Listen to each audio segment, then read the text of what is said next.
Hey guys, मैं शशांक आपका स्वागत करता हूँ अपने यूट्यूब चैनल पे। तो चलिए आज मैं बात करता हूँ। मेरे साथ कुछ महीने पहले फ्रॉड हुआ था, फाइनेंशियल फ्रॉड हुआ था। एक्सीडेंट होने से पहले मेरा एक्सीडेंट मई को हुआ था, तो वो फाइनेंशियल फ्रॉड मार्च में हुआ था और उसमें मेरा लगभग 17,000 रुपये खो गया था। मतलब खो क्या गया था, वो किसी ने मार लिया मेरे अकाउंट से। हुआ ये था कि मेरे पता नहीं क्या मैंने मतलब रात में जाग रहा था, कुछ काम वाम कर रहा था, तो उसी के टाइम पे किसी का कॉल आया और मैं इतना ज़्यादा स्ट्रेस में था ना कि उसने जो भी बोला मैंने कर दिया वो, और मेरा 17,000 रुपये चला गया। फिर किस्मत ये अच्छी थी कि मेरा जो 2,500 रुपये था, 17,000 में 2,500 रुपये वो मेरा यूपीआई के थ्रू गया था, और बाकी के 14.5 थाउजेंड जो अमाउंट था वो मेरा बैंक टू बैंक ट्रांसफ़र हुआ था। और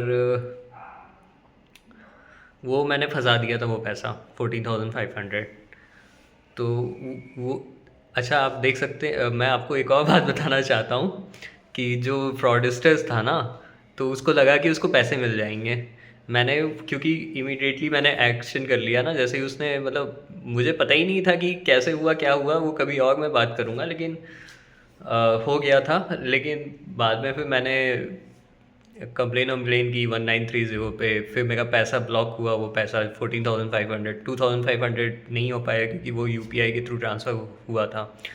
मैंने उनसे पूछा भी कि इसका कोई उपाय है जिससे पैसा निकाला जा सके पूरा का पूरा, तो क्या कहते हैं कि अभी आप इसको निकलवा लीजिए, तो बाद में उसको भी देखते हैं। तो फिर कंप्लेन करने के बाद मैं पुलिस स्टेशन गया, काफ़ी डॉक्यूमेंट सबमिट किए, फिर बैंक में भी गया, फिर वहाँ पे भी उन्होंने ब्लॉक किया। 1-2 दिन तक तो मेरा बैंक ही ब्लॉक था। किस्मत ये भी अच्छी थी कि मेरे अकाउंट में उतना ज़्यादा पैसा मैंने नहीं रखा था, कि ज़्यादातर अमाउंट जो है मैं कहीं मतलब खर्च ही कर देता हूँ। तो मैं गरीब हो जाता हूँ उसी वक्त, पैसा आता है वो तुरंत मैं कर डालता हूँ, ख़त्म कर डालता हूँ। तो हुआ, अगर ज़्यादा पैसा होता तो बहुत अच्छा खासा नुकसान हो जाता, मेरा लाखों का नुकसान हो सकता था। तो हुआ ये कि फिर उसके बाद मैंने जब कंप्लेन वम्प्लेन की, सारा सबमिशन किया, तो बाद में पता चला कि मुझे एक एफआईआर भी रजिस्टर करवानी होगी, क्योंकि जब आप एफआईआर रजिस्टर करवाते हो तो उसके बाद आपको कोर्ट से परमिशन लेनी होती है। कोर्ट से परमिशन इसलिए क्योंकि आपको अप्लाई करना पड़ता है अपने लॉयर के थ्रू कि अब आप वो पैसा निकलवाना चाहते हो, क्योंकि वो पैसा फंस चुका था उसमें। आपका साइबर क्राइम के हेल्पलाइन जब आप कंप्लेन करते हो तो उसमें आपको एक नंबर मिलता है। नंबर को आप जब वेबसाइट पे जाके चेक करते हो तो वो जितना भी अमाउंट होल्ड पे रहता है वो दिखा देता है कि आपका इतना अमाउंट होल्ड पे है। तो मेरा भी वैसे ही दिखा रहा था। तो उसके बाद मैंने अपना प्रोसेस स्टार्ट किया। तो पहली बात तो पुलिस एफआईआर नहीं लिख रही थी, तो मैं इसी के ऑफिस चक्कर काट रहा था कि देखो पुलिस स्टेशन में गए, लोकल पुलिस स्टेशन एफआईआर नहीं रजिस्टर कर गई है। तो 2-3 बार गया, फिर तीसरी बार उन्होंने लिख दिया। फिर मैंने कहा चलो ठीक है। फिर इसके बाद फिर लॉयर की धुलाई होना स्टार्ट हुई, कि मैंने कहा चलो लॉयर को ढूंढें, क्योंकि जितने भी लॉयर मैंने ऑनलाइन पता लगाया, पहले तो ऑनलाइन चेक किया, मैंने कहा सब 10,000 के ऊपर मांग रहे थे। क्या कहते कि ये उन्होंने तो ये बोल दिया कि मत कहिए कि 17,000 गया हुआ है, ज़्यादा पैसा गया नहीं है, तो क्यों लगा गए हैं इतना पैसा। मैंने कहा अच्छा हाँ ठीक है, क्योंकि उनका भाव कुछ अलग ही था। तो फिर मैं 1-2 बार कोर्ट के चक्कर काटा, जो यहाँ पे लोकल कोर्ट है।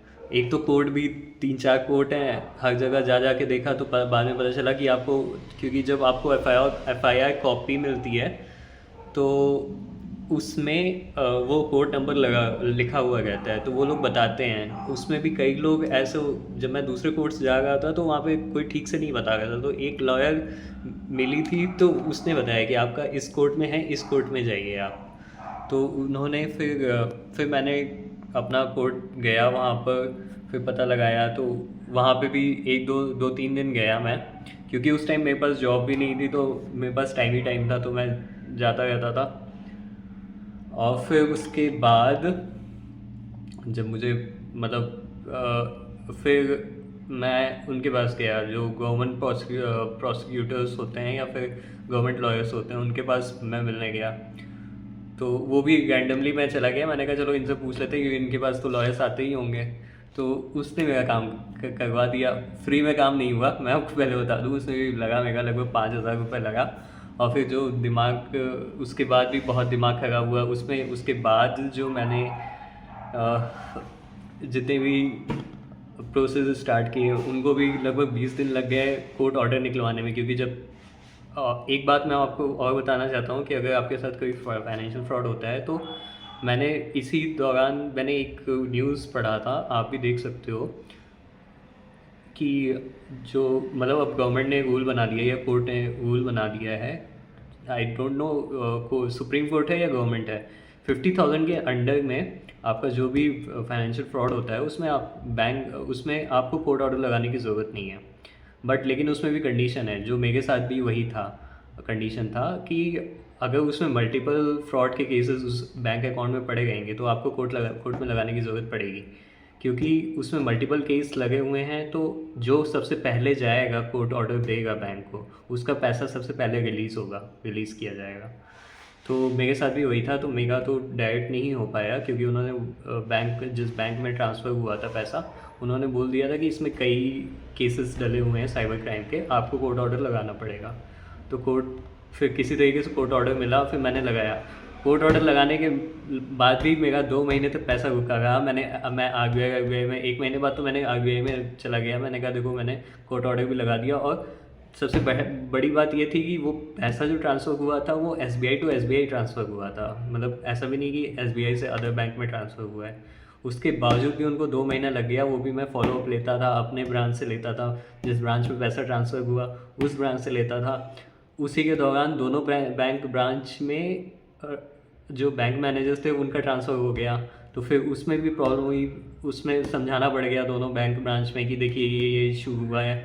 तो काफ़ी मतलब मशक्क़त करने के बाद मतलब ऑलमोस्ट मेरा पैसा जो गया हुआ था वो 4 मार्च को गया हुआ था, और मिला मुझे वो पैसा 4 जुलाई को। तो इतना टाइम लग गया मुझे।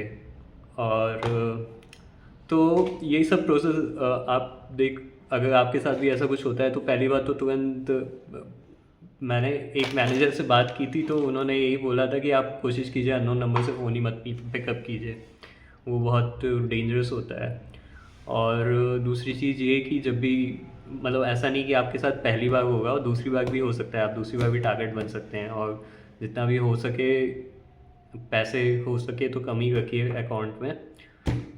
कम रखने का इन द सेंस हो सके तो FD करवा लीजिए या कुछ भी करवा लीजिए, और अवॉइड कीजिए किसी को भी अपनी पूरी इन्फॉर्मेशन देने के सिवाय। तो उम्मीद करता हूँ आपको मेरी बातें समझ में आई होंगी। जो भी कुछ हो कमेंट बॉक्स पे ज़रूर लिखिएगा। Bye bye.